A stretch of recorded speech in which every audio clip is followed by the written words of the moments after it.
વિમાન દુર્ઘટનામાં 50થી વધુના મોતની આશંકા। એક મોટી અપડેટ,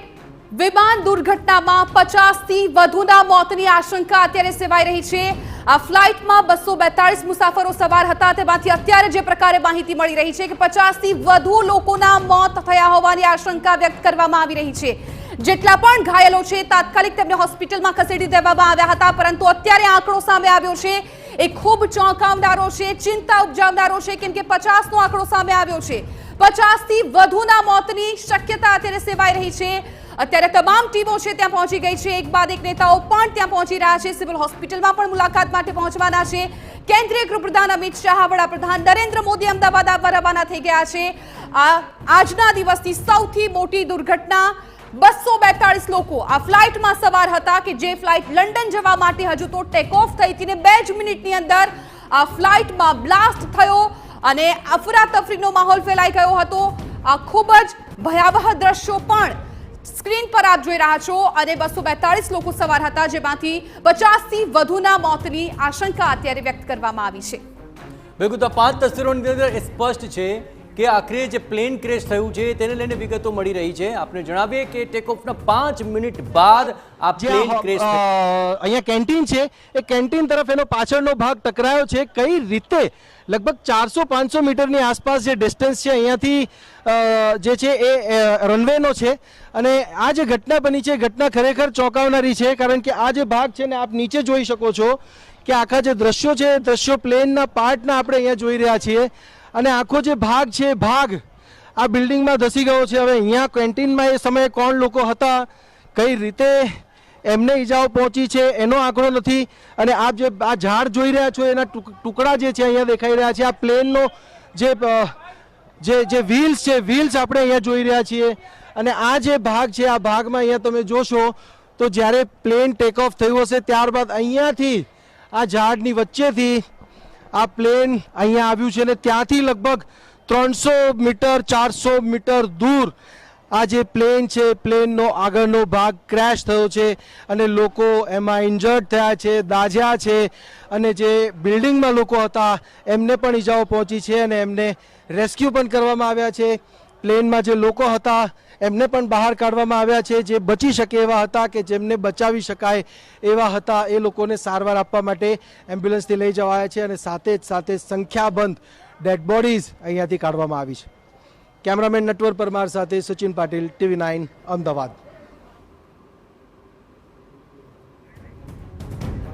તો આખરે આ પ્લેન ક્રેશ થયું તે વખતનો જે ચિતાર છે તે એક બાદ એક હવે સ્પષ્ટ થઈ રહ્યો છે। આખરે પ્લેન ક્રેશ થવા પાછળના કયા કારણોસર છે તે કારણોસર હવે આ તમામ બાબતોને લઈને તપાસ થશે, પરંતુ પ્રાથમિક તબક્કે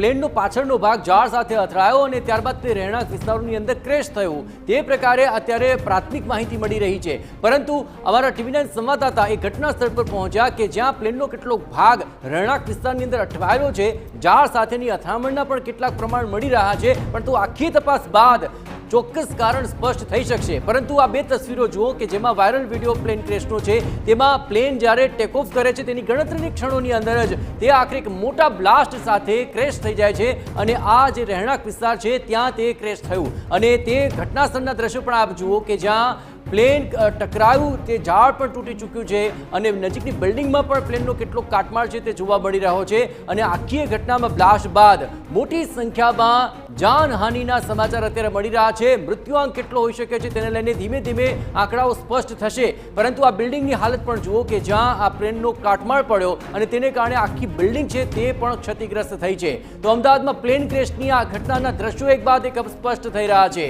કે ટેક ઓફ બાદ થોડીક ક્ષણોમાં પ્લેન કઈ ટેકનિકલ ખામીને કારણે અથવા કઈ બાબતને કારણે ક્રેશ થયું તેની તમામ બાબતો સ્પષ્ટ થઈ રહી છે। જયેશ, અપડેટ એ પણ મળી રહ્યા છે કે બીજે મેડિકલ કોલેજની જે બિલ્ડિંગ છે જેમાં 20 જેટલા મેડિકલના વિદ્યાર્થીઓના મોતની પણ આશંકા વ્યક્ત કરવામાં આવી રહી છે, એટલે કે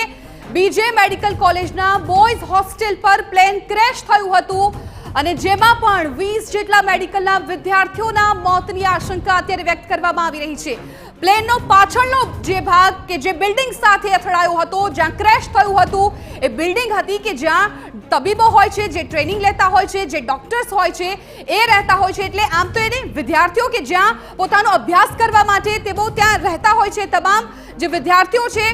ત્યાં હાજર હતા, જેમાંથી 20નો આંકડો અત્યારે સામે આવ્યો છે।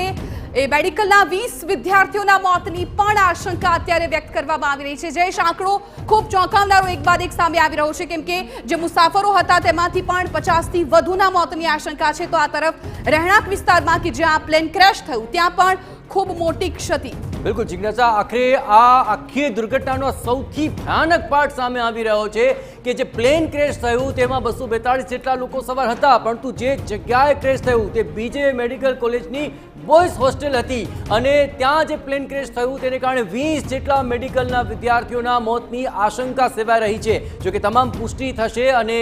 તેમાં કોના કોના મૃત્યુ થયા છે તે વિગતો પણ ટૂંક સમયમાં સ્પષ્ટ થઈ જશે, પરંતુ આ ઘટનાની ભયાનકતા જુઓ કે જે રીતે આ પ્લેન ક્રેશ થયું છે તેમાં મોટી જાનહાનિની તો શક્યતા નકારી ન શકાય, પરંતુ જે જગ્યા પર આ પ્લેન ક્રેશ થયું છે તે બીજે મેડિકલ કોલેજની બોયઝ હોસ્ટેલ હતી અને 20 જેટલા જે મેડિકલના વિદ્યાર્થીઓ છે તેના મૃત્યુની પણ આશંકા સેવાઈ રહી છે। અને ઘટના સ્થળના દ્રશ્યો આપ જુઓ, આખી આ બિલ્ડિંગની અંદર પ્લેનનો જે કેટલો કાટમાળ છે તે સ્પષ્ટપણે આ બિલ્ડિંગમાં જોવા મળી રહ્યો છે। આસપાસમાં જે ઝાડ છે તે પણ તૂટી ચૂકેલી હાલતમાં સ્પષ્ટપણે દેખાઈ રહ્યા છે અને આસપાસના વિસ્તારોની અંદર પણ આ પ્લેન ક્રેશ બાદ જે અફરાતફરી મચી હતી